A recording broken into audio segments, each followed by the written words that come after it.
Babarazi chibaba. Aiwe. But manje ka. Ande to mtshaga wani wa black. Joshua to find out. But sakudaka ka music ka. Indile. Jah Prayzah. Uyiwazo wakho. Jah Prayzah anoyithe Jah Prayzah. Hakuna chinja magia. Awuzini mina chibomira ndikuratidze. Mira tamsana tenderera. Musidai. Isusu tesiwo. Chinja magia. Chinja magia. Makhadzi. Mai we. Hapana zona.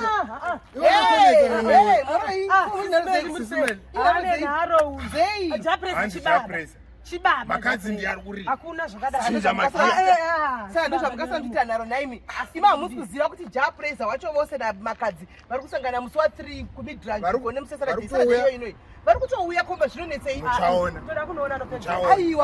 Aiwa mira ndikudze zvazvinetsi 150 200 1000 depending nokuda kutora city ripi andwana kauchida VIP kauchida VIP kana uchida kuenda kumbombera ndikuda kumbombera uchiona kuti tukuchinja zera mchirega ndikudzei mira ndikudzei zvamunongoita imi kana vasvika kungotenga tiketi renyu mubva mapinda ndi ifamily show saka mutokupa muda muri 2 iwe zvoita uchitorawo vana vako nemurume wako motuyawo navo iwe utorawo mukadzi wako nevana vako mochingoyawo navo motenga tebhuru yenyu kana muchida mogara pasi anditika papa nguva yemajemi tobva dati vanhu vachijaja palive kuti ndiani chechi anonyatsogona nditika inofana Makhadzi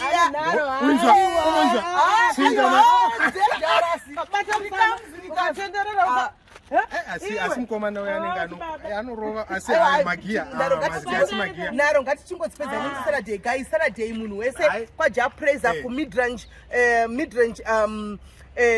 country club ndokwatinosangana tese handitika nguva 12 kusvikira kwaedza waya pungwe vangu vachinetsana ava ngatisangane kutione kuti ndiani chibaba kana kuti ndiani chimama Jah apa mukomana wokureba Makhadzi apa kasikana vekupfupika kane energy yakaya ndangoti tionesane kuti aufa saka guys ngatisanganeni musi Saturday ikoko.